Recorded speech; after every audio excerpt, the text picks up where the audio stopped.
오늘은 온전한 예배자가 됩시다 라는 제목으로 하나님의 말씀 나누려고 합니다. 오늘은 사대교회에 보낸 편지를 우리가 살펴볼 건데요. 오늘 저와 여러분에게 하시는 말씀을 잘 듣고 온전한 예배자가 되기로 결단하는 시간이 될 수 있기를 주님의 이름으로 축원합니다. 자, 항상 그랬던 것처럼 1절에서는 예수님의 모습을 묘사하는 것으로 시작되는데 우리 1절의 말씀을 함께 읽겠습니다. 1절 말씀 시작. 사대교회의 사자에게 편지하라. 하나님의 일곱 영과 일곱 별을 가지신 이가 이르시되 내가 내 행위를 아노니 죽은 자로다. 아멘. 자, 먼저 사대라는 말은 남은 물건이라는 뜻입니다. 남은 물건. 1절 중반부에 살았다 하는 이름을 가졌다는 말 때문에 이 사대라는 뜻이 살아있다라는 뜻으로 오해할 수 있지만 그렇지 않고요. 사대는 남은 물건이라는 뜻입니다. 그리고 예수님의 모습은 하나님의 일곱 영과 일곱 별을 가지신 이라고 표현하고 있는데요. 하나님의 일곱 영은 이 일곱 소아시아의 일곱 교회 가운데 두루 함께 하시며 살피시는 성령님으로 이해하시면 되고요. 그래서 성령님이 이 소아시아 교회의 모든 것을 다 아시는 분이다 라고 이해하시면 되고요. 또 일곱 별은 우리가 앞서 살펴본 것처럼 일곱 교회의 사자다 라고 표현을 했었거든요. 일곱 교회의 사자가 일곱 별이다 라고 표현을 했었는데 소아시아의 일곱 교회를 완벽하게 보호하시는 분이라는 의미를 담고 있습니다. 자, 모든 것을 아시고 모든 것을 완벽하게 보호하시는 분이 일곱 영과 일곱 별로 표현되어 있는데 예수님이 사대교회를 향해서 내 행위를 안다 라고 먼저 말씀하시며 너는 살아있다는 이름은 가졌지만 죽은 자다 라고 평가하고 계십니다. 자, 살아있다라는 이름을 가졌다는 말의 의미는 외부적인 평가에 대해서 이야기하는 거겠죠.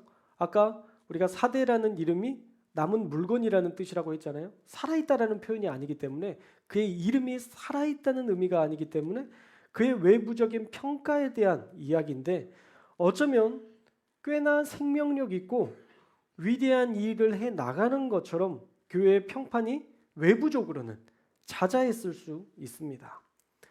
자, 그런데 내부적으로 보면 어때요? 내부적으로 보면 죽은 교회라고 예수님께서 진단하신 겁니다. 원어로 풀이하면 더 정확히 얘기하면 완전히 죽은 게 아니라 급속히 죽어가는 상태라는 표현을 쓰는 단어를 썼거든요. 그러니까 세상에서의 명성은 자자한데 실상은 영적으로 거의 죽기 직전의 상태로 완전히 나락으로 떨어져 있는 상태였다는 것이죠. 그런데 사대교회의 문제는 외부적인 것이 아니에요. 자, 우리가 예전에 살펴본 것처럼 에베소 교회에는 니골라당이 교회를 좀 외부적인 사람들이 들어와서 흔들어 놨었고 서머나 교회는 발람의 행위를 따르는 모습과 니골라당의 모습들이 있었다고 얘기했었죠. 그리고 우리가 지난주에 살펴본 두아디라 교회는 이세벨의 가르침처럼 이 여자 선지자의 잘못된 이단의 모습들을 가지고 변질되기 시작했다라고 이야기하는데 이번 사대교회는요 그런 문제가 없습니다. 교회 내부적인 문제 때문에 그냥 급속히 죽어가는 상태가 되었다는 거예요. 왜냐하면 아무런 외부에 대한 공격의 기록이 나와 있지 않기 때문이죠. 그러면 이단도 없었고요. 황제 숭배나 우상 숭배도 하지 않았는데 교회가 이렇게 무기력하게 죽을 수 있는가? 사대교회를 보니까 그럴 수 있습니다. 그러면 뭐가 문제였나요? 가장 핵심적인 문제가 2절 말씀에 나오는데요. 우리 2절 말씀은 함께 읽겠습니다. 시작. 너는 일깨어 그 남은 바 죽게 된 것을 굳건하게 하라. 내 하나님 앞에 내 행위에 온전한 것을 찾지 못하였노니. 아멘. 자, 가장 큰 문제는 무엇이냐면요. 내 행위에 온전한 것을 찾지 못했다. 이게 가장 큰 문제라는 거예요. 그리고 그 문제를 위해서 어떤 해결책을 제시하냐면 일깨워라 먼저 이야기합니다. 너는 일깨워. 자, 일깨우라는 말이 2절과 3절에 동시에 등장하는 것을 보면요, 하나님이 반드시 원하는 모습 같은데요, 이 일깨우라는 말은 정신적으로 각성하라라는 뜻입니다. 즉 안일해지면 안 된다는 거죠. 여러분 한국 축구 보셨나요? 최근에 일깨워야 됩니다. 각성해야 돼요. 사실 우리가 뛰면요 그렇게 못 뛰어요. 우리가 보니까 왜 이렇게 못 뛰어? 손흥민이 왜 이렇게 못 뛰어? 막 우리가 이렇게 얘기하지만 여러분 우리가 그 자리에서 뛰면요 사실 그렇게 못 뜁니다.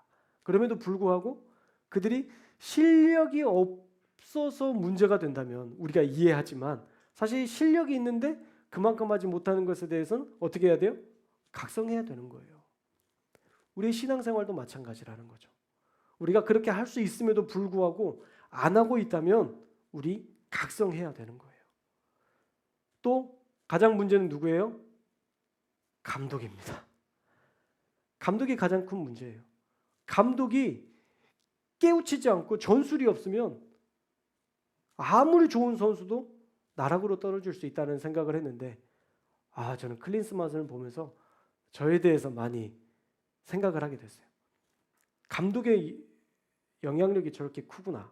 그렇다면 한 교회 목사의 영향력도 무시 못하겠구나라는 생각이 들어서 저도 정신이 번쩍 들었습니다. 여러분 일깨우라는 말은요 각성하다라는 뜻입니다. 안일해지면 안 된다는 거예요.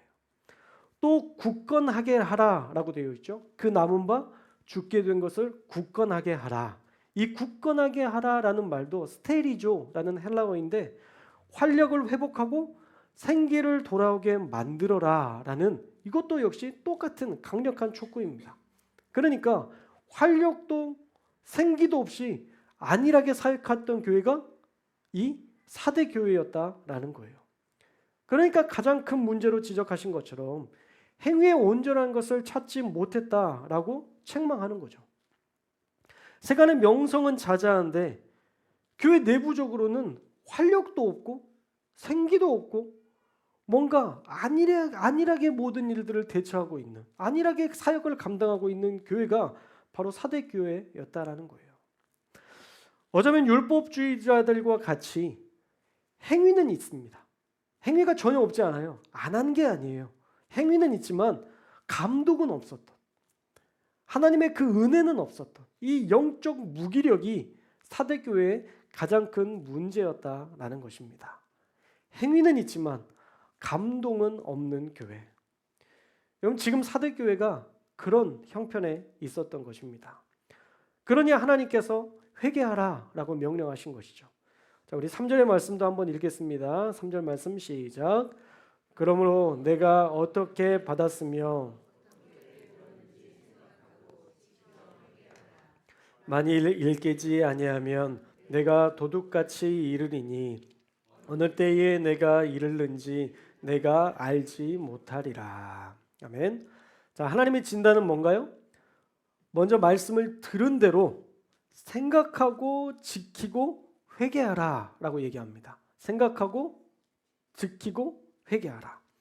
다시 말하면 말씀을 듣긴 하지만 사대교회의 문제는 생각하거나 그 말씀을 지키거나 그 말씀을 듣고 회개하지 않았다는 거예요. 여러분 분명히 영적 무기력함이 사대교회가 무너지게 되는 1차적인 문제였다라는 거예요. 딱 더 근본적인 문제는 뭐냐면 예배가 무너진 거예요. 사대교회의 가장 큰 문제는요 예배가 무너진 겁니다. 아무런 감동 없이 예배에 참여하니 무기력해지고 거의 죽기 직전의 교회로 예수님께서 진단하셨던 것입니다. 교회가 영적으로 무기력해진 것이죠. 여러분 하나님께 드려지는 감동적인 예배가 무너지면요 어쩔 수 없이 우리의 신앙도 무너지고요 우리의 삶도 더불어 무너질 수밖에 없습니다. 만약 일깨지 각성해서 새롭게 되지 않으면 내가 도둑같이 이를 것이다 라는 말씀은요 언제 올지 모르는 도둑처럼 임해서 너희를 심판할 것이다 라는 말씀이에요. 내일 당장이라도 올지 모르니 너희는 지금 당장 회개하라, 각성해라, 너희의 예배의 자세와 예배에 대한 모든 것들을 이제 바꾸어라 라고 말씀하시는 것입니다. 그런데 이 교회 가운데 참 가슴 아픈 것은 무엇이냐면 말씀을 준비하면서 명성에 자자했던 사대 교회에 정말 신실하고 거룩했던 사람은 몇 명 없었다는 거예요. 옷을 더럽히지 않고 거룩하게 살아 주님과 동행했던 사람은 고작 몇 명에 불과했다는 겁니다. 여러분 4절 말씀을 함께 읽겠습니다. 4절 말씀 시작. 그러나 사대에 그 옷을 더럽히지 아니한 자 몇 명이 내게 있어 흰 옷을 입고 나와 함께 다니리니 그들은 합당한 자인 영고라. 아멘. 자, 명성이 자자한 교회이고 그 이름은 살아있다라고 칭찬하는 교회였는데 겨우 몇몇만이, 겨우 소수의 인원만이 하나님의 인정을 받았다는 것, 여러분 씁쓸하지 않습니까? 자, 여기에서 흰 옷을 입었다는 것은요, 하나님이 깨끗하시다고 인정하는 사람을 이야기하는 것입니다. 오늘 성가대만 흰 옷을 입고 우리 오부자 권사님까지만 흰 옷을 입은 것 같은데, 여러분 우리가 입은 이 옷이 아니라 예수님을 주님으로 시인하고 하나님께서 그 믿음을 보시고 의롭다고 인정해 주는 사람을 지금 흰 옷을 입은 사람이라고 표현한 겁니다. 그런데 예수님을 주라 시인하는 믿음의 고백이 없으니까 그들이 의롭다고 인정을 받지 못하고 그들의 인생도 이 영적인 무력감에 빠질 수밖에 없었던 것입니다. 그러니 세상 속에서처럼 인정받으려는 그들의 믿음이 세속적인 믿음으로 타락해버리는 거예요. 여러분 우리가 인정받아야 될 분은 누구입니까? 하나님입니다. 하나님이 우리의 믿음을 인정하셔야 돼요. 여러분 목사가 여러분의 믿음을 인정해도 그건 완전한 평가가 아니에요.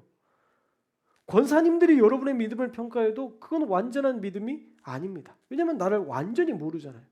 여러분들이 저를 평가한다고 해서 그 평가가 완전한 평가가 아닙니다. 왜요?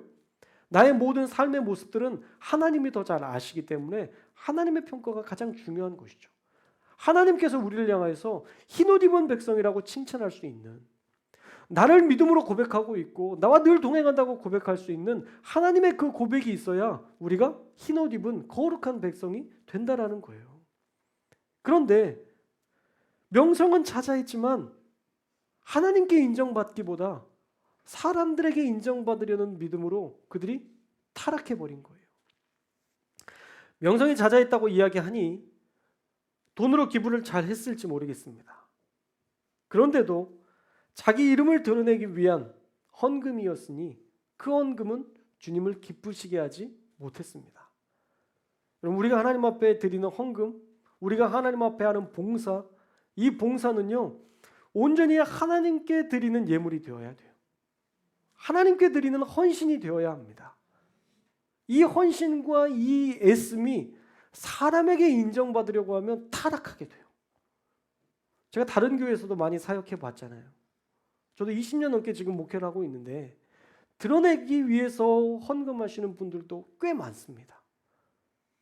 그런데 그런 드러내기 위함이 그분의 신앙을 견고하게 하고 많은 사람들에게 인정받는 믿음으로 서게 하느냐? 그렇지 않아요. 헌금은 하는데 또 했네? 그러고 말지 그것이 감동이 되지 않아요. 참 가슴 아픈 일이죠. 왜 그랬을까요? 그 헌금이 하나님만을 바라보면서 사랑으로 드렸던 예물이 되지 않았기 때문이에요. 그냥 나 이런 거 해, 나 이런 거 있어 라고 드리는 예물이 되니 그 예물이 하나님께 영광이 아니라 자기가 취하는 영광이 되었다는 거죠. 또 예전에 어떤 교회에 이문세 밴드가 찬양을 인도한대요. 여러분 이문세 밴드가 찬양을 인도하면 얼마나 찬양을 잘하겠어요. 베이스부터 일렉부터 막 띠르르르르르르르 막 현란할 거 아니에요. 아 예배가 너무 좋대요. 그 교회 다니는 그 간사님이 이야기하는 고백이 와 찬양팀이 장난이 아니래요. 근데요 그 밴드가 끝나면 홍대에 가까이 있어서 매주 술자리로 간답니다. 팀 전체가 예배인도 막 부르면 막 가지고 가서 막 술자리를 버티고 또 다른 줄을 쳐는다고 합니다. 실력은 있지만 하나님에 대한 은혜와 감동보다 그저 사람이 좋아서 모인 그 모임을 하나님은 그 행위가 온전하다고 칭찬하시지 않을 것 같아요. 결국 사대 교회는 보기에는 화려했지만 그 속은 썩어 있는 죽기 직전에 초라한 교회였다라는 것입니다. 자, 그렇다면 사대 교회는 어떻게 회복될 수 있을까? 5절 말씀을 보시면 이기는 자가 되어야 흰 옷을 입을 것이라고 약속하는데 사대 교회가 영적 무기력에서 벗어나 이기는 자가 되려면 가장 먼저 살아있는 예배자가 되어야 할 줄로 믿습니다. 예배가 회복되어야 회개도 할 수 있는 거예요. 여러분, 예배가 죽었는데 어떻게 회개가 됩니까? 여러분, 예배에 감동이 없는데 어떻게 우리 신앙이 자라요? 그럴 수가 없는 거죠. 생명력 없는 사대교회가 살 길은요, 다시 예배를 회복하는 것뿐입니다. 놀라운 것은요, 7교회에게 보내는 편지가 끝난 다음에 요한계시록 4장에 어떤 말씀이 나오는지 아십니까? 모든 소아시아 교회에게 편지를 다 보낸 이후에 4장에 나오는 요한계시록의 말씀에 하늘의 예배가 나옵니다. 천상의 예배. 천군 천사와 하늘 보좌에 하나님이 앉아 계신 그 자리에서 어떻게 예배드리는지가 아주 선명하게 기록되어 있습니다. 밤낮 쉬지 않고 예수님을 고백하는 입술이 나오고요, 경배로 가득 찬 예배가 하늘의 예배임을 알 수 있습니다. 여러분, 밤낮 쉬지 않고 하나님을 찬양하고 하나님을 경배하는 것이 천상의 예배라는 거예요. 여러분, 천상에서도 그 하늘나라에서도 이 감동적인 예배가 그치지 않는데, 여러분, 이 땅에서 감동적인 예배가 그쳐서야 어떻게 하늘의 역사가 나타날 수 있겠습니까? 예배가 바로 서지 않으니 사역은 하는데, 헌금도 하고 봉사도 하는데 생명력은 없고, 그렇게 열심히 살았는데도 행위가 온전하지 않다고 하나님께 책망받는 겁니다. 사랑하는 여러분, 설 명절 맛있는 거 먹고 이렇게 조금 늘어져서 행복하게 예배드리고 가려고 했는데 목사님이 사직교회 얘기하면서 막 혼내는 느낌이니까 음식 체하셨겠어요. 음식 체하지 마십시오. 여러분들이 오늘 딱 한 가지만 기억하셨으면 좋겠어요. 진정한 예배자가 되시기를 여러분들이 마음속에 갈망하셨으면 좋겠습니다. 사랑하는 여러분, 예배가 살면요, 모든 게 삽니다. 할렐루야. 여러분의 예배가 살아있으면 다른 것도 다 살아요. 그러나 문제는 예배가 죽으면 모든 게 죽는 거예요. 우리 안에 그 감동이 죽으면 다 죽는 겁니다. 예배가 살아있지 않으면 사역에도 생명력이 없습니다. 그러니 여러분, 예배 잘 드리시는 저와 여러분들 되시기를 주님의 이름으로 축원합니다. 그래야 우리의 행위가 온전해질 것이고 우리가 이기는 자가 될 수 있을 것이며, 마지막 말씀에 나오는 것처럼 생명책에 기록된 인생, 우리 주님이 하나님과 천사들 앞에서 인정하시는 성도가 될 줄로 믿습니다. 수요일부터 모든 예배가 우리 다시 시작되는데, 우리 성도교회가 온전한 예배를 통해서 하나님께 살아있다고 칭찬받는 교회, 또 예배를 통해서 행위가 온전하다고 인정받는 교회, 또 예배가 살아서 세상 속에서도 모든 것을 하나님이 주신 능력으로 이기는 자가 될 수 있기를 주님의 이름으로 축원합니다. 기도하겠습니다.